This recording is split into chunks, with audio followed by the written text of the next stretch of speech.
Hello students, और कैसे हैं आप सब। चलिए आज हम शुरू करते हैं 5A का क्वेश्चन नंबर दूसरा का 11वां प्रश्न। अभी तक हमने पिछली क्लास में देखा था क्वेश्चन नंबर दूसरे का 10वां प्रश्न तक देख लिया था। अगर आपने वो क्लास नहीं देखा है तो उसको देख लीजिए और तब यहाँ पे आइए, तब आपको समझ में आएगा। आपको डिस्क्रिप्शन में लिंक मिल जाएगा क्लास 1, क्लास 2, क्लास 3 का जो भी क्लास है, आप उसको देख के तब ये देखेंगे तो आपको 100% पूरा बात समझ में आएगा। ठीक है, चलिए शुरू करते हैं। इसमें क्या बोल रहा है क्वेश्चन में बोल रहा है कि आपको क्या करना है, इसको चेक करना है कि समांतर श्रेणी में है कि नहीं है, पहला पॉइंट। दूसरा बात चेक करना है कि जब समांतर श्रेणी में अगर ये होगा तो आपको इसमें बताना है कि इसका सारवंतर क्या होगा। उसके बाद इसके 3 पद लिखने हैं आगे के, जैसे इसका 1 2 3 4 पद दिया तो 5वां 6वां 7वां 7 पद तक, मतलब इसको बढ़ा के लिखना है। ठीक है, 3 ठो आपको अपने से लिखना है। चलिए देखते हैं। तो सबसे पहले चेक करने के लिए क्या करना पड़ता है, D1 D2 D3 निकालते हैं ना। लिखेंगे D1 बराबर A2 minus A1, A2 minus A1। A2 का वैल्यू कितना है देखेंगे 1/2 माइनस में, ठीक है, माइनस 1/2। फिर एक माइनस हम अपने फार्मूले में से लगाएंगे। A1 का वैल्यू कितना है, ये भी माइनस 1/2 है, जिसकी वजह से माइनस डबल हो जा रहा है तो ब्रैकेट में बंद करके उसको लिख देंगे। इसको इसी तरह से माइनस और माइनस क्या हो जाएगा, प्लस 1/2, ये हो गया। अब इन दोनों को, ये माइनस में है ये प्लस में है, तो ये क्या हो जाएगा, घट के 0 हो जाएगा। तो सीधा हम इसको क्या करेंगे, इसको 0 लिख देंगे। या आप इसको ऐसे भी कर सकते हैं कि 2 2 2 नीचे लिख लेंगे, 1 में से 1 घटाएंगे, 0/2, फिर 2 आएगा। इतना करने की कोई आवश्यकता नहीं है, दोनों एक माइनस में प्लस में 0 हो जाएगा, सीधी सी बात है। ठीक, चलिए D2 निकालिए। D2 का फार्मूला होता है A3 माइनस A2, ये फार्मूला होगा। ठीक, A3 का वैल्यू कितना है, वही है माइनस 1/2, और इसका भी वैल्यू 1/2 माइनस में है। ठीक, ये भी सेम टू सेम वही चीज आएगा। ठीक, ये भी क्या हो जाएगा 0, मतलब बिल्कुल वही चीज होगा। अगले स्टेप में देखिए, इसका निकालेंगे हम लोग D3 बराबर क्या हो जाएगा, वही चीज। यहाँ पे पहले लिख लीजिए A4 और A यहाँ पे 3। अब इसके बाद हम लोग मान को रखते हैं। A4 का मान कितना है, माइनस 1/2 माइनस 1/2। अब आप लोग समझ चुके हैं कि ये क्या आएगा, 0 ही आएगा, ये बात आपको क्लियर हो चुकी है। ठीक, अब हम लोग क्या करेंगे कि जब तीनों वैल्यू बराबर आ चुका है तो हम लोग क्या करेंगे, अब लिखेंगे। थोड़ा सा हिंदी हम लोग को लिखना पड़ता है। क्या देखिए, लिखेंगे चूंकि D1 बराबर D2 बराबर D3, आपका जो D1 है वही D2 है वही D3 है, मतलब तीनों बराबर। इसका मतलब ये समांतर श्रेणी में होगा। ठीक है, तो लिखेंगे इसलिए यह समांतर श्रेणी है, यह एक समांतर श्रेणी है। ठीक, इसके बाद क्या लिखना होगा, तो सारवंतर, इसमें सारवंतर आपसे पूछा है, सारवंतर D बराबर, और सारवंतर क्या होता है, जो अंतर आपका आ रहा है 0 0 0, आपका इसका सारवंतर क्या आ जाएगा, सारवंतर आ जाएगा आपका 0। इसके बाद इसके 3 पद और लिखने हैं हमको बढ़ा के। तो देखिए लिखेंगे अगले 3 पद। अगले 3 पद कौन कौन से होंगे, ये 4 तक दिया है हमको, 5वां 6वां और 7वां पद निकालना है। तो लिखेंगे A5 बराबर। अच्छा, एक बात ध्यान दीजिएगा, क्या इसमें देखिए आप कुछ भी चेंज हो रहा है नहीं, इसका मतलब फिर वही आएगा फिर वही आएगा। ठीक, तो इसका एक तरीका भी मैं बता दूं, जैसे कि A5 है तो इसमें हम लोग क्या करेंगे, लास्ट वाला जो पद होता है माइनस 1/2, उसमें हम लोग क्या जोड़ते हैं, जो सारवंतर होता है वही जोड़ देते हैं। इसका मतलब 0 जोड़ देंगे तो क्या आ जाएगा, माइनस 1/2, मतलब हमारा वही मिल जाएगा। ठीक, 5वां पद निकालने के लिए चौथे वाले में 0 जोड़ देंगे, बार बार सारवंतर जोड़ते जाएंगे और अगला अगला पद निकलता जाएगा। जैसे इसका माइनस 1/2 आ गया तो A6 निकालना होगा। A6 निकालने के लिए फिर हम लोग क्या करेंगे, जो 5वां वाला पद है उसमें 0 जोड़ देंगे, और 0 जुड़ेगा ही नहीं, वो तो बस हट जाएगा। ये आ गया 6वां पद, और इसी तरह से देखा जाए तो 7वां पद भी हमारा क्या हो जाएगा, वही बिल्कुल। ठीक, तो इस तरह से ये सवाल समाप्त हो गया। ठीक, अब देखते हैं क्वेश्चन नंबर 12वां। इस क्वेश्चन में भी वही काम करना है जो हमने पीछे किया है। चलिए देखते हैं इसको। D1 बराबर A2 माइनस A1। A2 का वैल्यू कितना है, 3 है, 3। A1 का वैल्यू कितना है 1, घटा दीजिए कितना आ जाएगा 2, ये हमारा D1 का वैल्यू आ गया 2। ठीक है, अब इसी तरह से हम लोग क्या निकालेंगे D2 निकालेंगे। D2 कितना, D2 निकालने के लिए क्या होता है A3 माइनस A2। तो बताइए A3 का वैल्यू कितना है 9, A2 का वैल्यू कितना है 3, घटा दीजिए कितना आ जाएगा 6, कितना आ जाएगा 6। इसका मतलब क्या होगा, इसका D1 और जो D2 है ये 2 आ रहा है, ये 6 आ रहा है, दोनों समान नहीं है, इसका मतलब है ये समांतर श्रेणी में नहीं होगा। ठीक है, तो लिखेंगे चूंकि D1 बराबर not D2, D1 does not equal to D2, तो डायरेक्ट अगर कोई भी दो बराबर नहीं आ रहा है तो आपको तीसरा निकालने की आवश्यकता ही नहीं, क्योंकि ऐसे ही पता चल जाएगा कि समांतर श्रेणी में नहीं है। तो लिखेंगे अतः यह समांतर श्रेणी में नहीं है। ठीक है, बस हो गया, इतना ही काम करना था। चलिए नेक्स्ट वाला देखते हैं, 13वां प्रश्न। चलिए क्वेश्चन नंबर 13 समझते हैं, ये कैसे होगा, इसको भी वही करना है। अच्छा, ये देख के भी आपको समझ में आ रहा होगा, यहाँ पे 1A है, 1 यहाँ छुपा होता है, ठीक, 1A 2A 3A 4A फिर 5A 6A 7A आना चाहिए। ठीक, तो ये वैसे भी समांतर श्रेणी में है क्योंकि समान अंतर से चल रहा है, लेकिन हम लोग चेक करेंगे और करके दिखाएंगे कैसे होता है। ठीक, तो वही करेंगे। D1 बराबर फार्मूला होता है A2 माइनस A1, तो A2 का वैल्यू क्या है 2A, A1 का वैल्यू क्या है केवल A, और हम सभी लोग जानते हैं यहाँ पे 1 छुपा होता है। ठीक, ये 1 इसमें से घटा दीजिए तो 1A आएगा, तो 1 तो लिखा ही नहीं जाता, केवल A आएगा। ठीक, इसके बाद क्या करेंगे D2 बराबर A3 माइनस A2, A3 का वैल्यू कितना है 3A, A2 का वैल्यू कितना है 2A, घटाएंगे तो एक A आएगा और एक लिखा नहीं जाता। इसी तरह से D3 बराबर A4 A3, A4 का वैल्यू 4A, A3 का वैल्यू 3A, घटाएंगे तो केवल क्या आ जाएगा A। इससे हमको ये पता चल गया कि D1 D2 D3 तीनों ही बराबर हैं, इसका मतलब ये समांतर श्रेणी में होगा।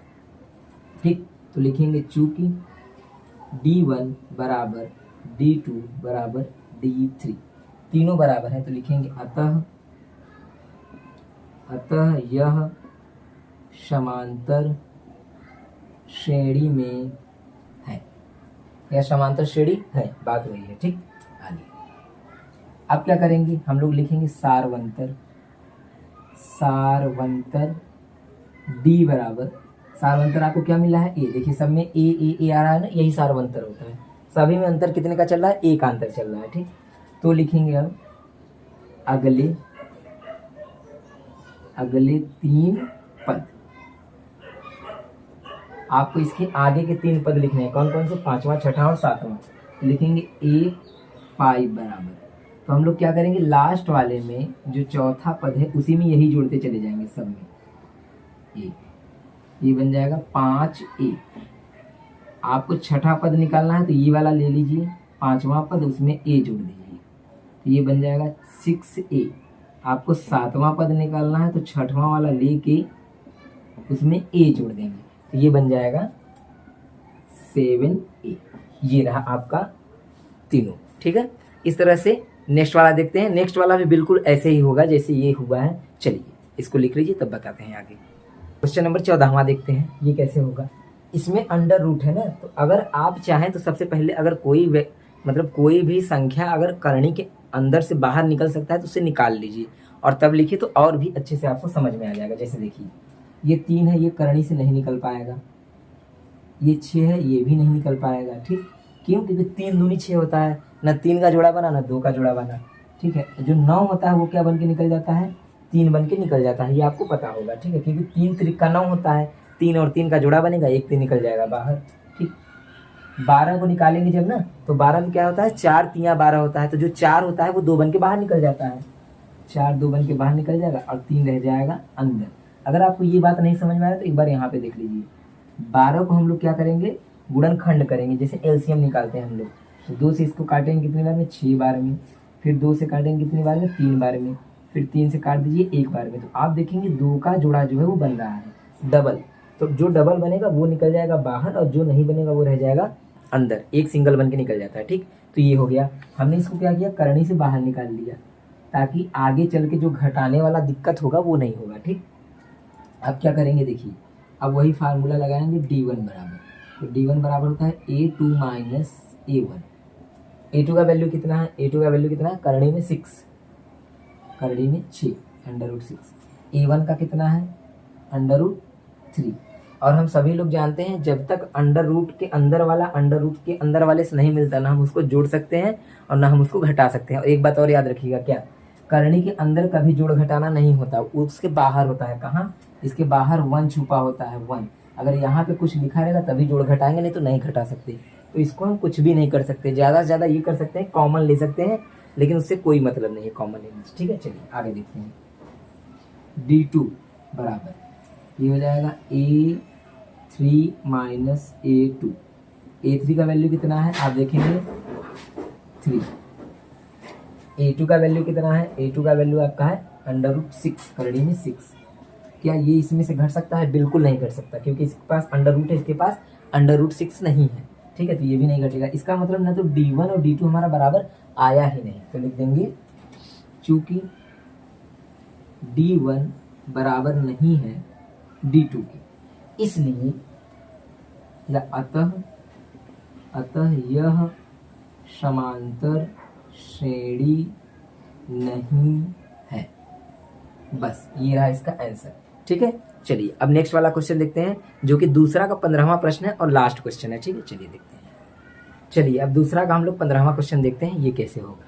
बिल्कुल ये भी वही है, ये भी बिल्कुल वैसे ही होगा। ठीक है, तो ये क्या करना होगा, 1 का स्क्वायर है, 5 का स्क्वायर है, 7 का स्क्वायर है और ये 73 लिखा हुआ है। ठीक है, यहाँ पे स्क्वायर नहीं दिया हुआ है, तो हम लोग इसको चेक करते हैं। D1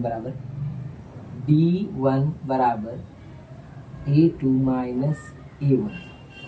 A2 का वैल्यू कितना है, 5 का स्क्वायर। A1 कितना है आप देखेंगे, 1 का स्क्वायर है। ये बन जाएगा 25 और ये बन जाएगा 1, घटा देंगे कितना आ जाएगा 24। ठीक है, 5 का स्क्वायर 25 होता है, 5 × 5 = 25 और 1 का स्क्वायर 1 होता है, 1 × 1 = 1। ये हो गया। अब आपको D2 निकालना होगा। D2 कैसे निकलता है, A3 माइनस A2 से। A3 का वैल्यू कितना पता है आपको, A3 है 7 का स्क्वायर, A2 कितना है 5 का स्क्वायर। 7 का स्क्वायर कितना होता है 49, 5 का स्क्वायर कितना होता है 25, घटा देंगे कितना आ जाएगा 24। ठीक, ये भी 24 आ गया। इसके बाद देखते हैं D3 बराबर A4 माइनस A3। A4 का वैल्यू कितना दिया हुआ है 73, A3 का वैल्यू कितना है 7 का स्क्वायर। ठीक, अब बताइए 73 में से 7 का स्क्वायर मतलब 49, माइनस कर दीजिए, तो 1 इसको देंगे, 13 में से 9 जाएगा तो बचेगा कितना 4। 1 इसको दिए थे, यहाँ 6 में से 4 गया, बचा कितना 2, मतलब ये भी 24, ये भी 24 और ये भी 24 हमारा आ गया। तो इससे हमको क्या पता चलता है कि ये समांतर श्रेणी में होगा। ठीक है, तो यहाँ पे लिखेंगे हम लोग,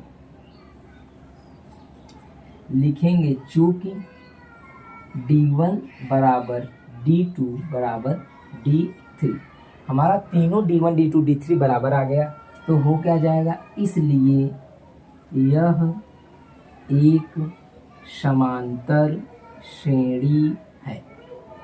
ठीक, यह समांतर श्रेणी है, ये बात हो गया। फिर लिखेंगे तो इसका सारवंतर भी हमको लिखना है, लिखेंगे सारवंतर D बराबर, सारवंतर D बराबर, सारवंतर कितना 24 24 24 चल रहा है, आप लिख लेंगे 24। ये हो गया सारवंतर। अब इसके बाद हमको इसके अगले 3 पद भी लिखने हैं, तो लिखेंगे अगले 3 पद। अगले 3 पद कौन कौन से, वही A5 A6 A7। तो A5 निकालेंगे, कहाँ से A5 निकालेंगे, जो चौथा वाला पद हमको पता है 73, उसी में हम क्या करेंगे 24 जोड़ देंगे, तो हमारा अगला पद आ जाएगा, कितना आ जाएगा 7 और ये 7 2 9 97 आ जाएगा। ठीक, इसके बाद क्या आएगा A6, जो 97 लिखा हुआ है इसमें भी हम जोड़ देंगे कितना 24, जोड़ी कितना आएगा 7 और 4 11। ठीक है, एक हासिल आ जाएगा 9 10 11 1 12 121। हम चाहें तो इसको 11 का स्क्वायर भी लिख सकते हैं, ठीक है ना, ये हो सकता है क्योंकि 121 11 का स्क्वायर होता है। अब लिख लीजिए A7 बराबर, चाहे आंसर ये दिया हो ये दिया हो कोई दिक्कत नहीं है, ठीक, हमने दोनों बता दिया। इसीलिए A7 निकालना है तो हम लोग क्या करेंगे 121 ये वाला लिख लेंगे, ठीक, क्योंकि इसको लिखेंगे तो फिर स्क्वायर करना पड़ेगा, तो इससे अच्छा है हम डायरेक्ट 121 को लिख लें। तो इसमें हम जोड़ेंगे 24, जोड़ दीजिए, जोड़ देंगे कितना आ जाएगा 4 और 1 ये हो जाएगा 5, 2 2 4 और ये हो जाएगा 145। मतलब ये रहा हमारा तीनों अगले पद।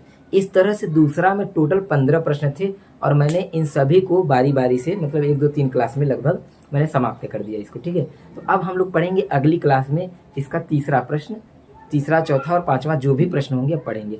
अगर वीडियो आपको अच्छा लगा हो तो वीडियो को जरूर लाइक करिएगा और सब्सक्राइब कर दीजिएगा, ताकि आपको इसी तरह से मैथ के सारे क्वेश्चंस मिलते रहेंगे। और कमेंट में ज़रूर बताइएगा कि आपको इसमें क्या नहीं समझ में आया। जो नहीं समझ में आएगा मैं अगले क्लास में आपको ज़रूर बताऊंगा कि यहाँ पे मतलब कैसे करना है, ठीक है। चलिए धन्यवाद।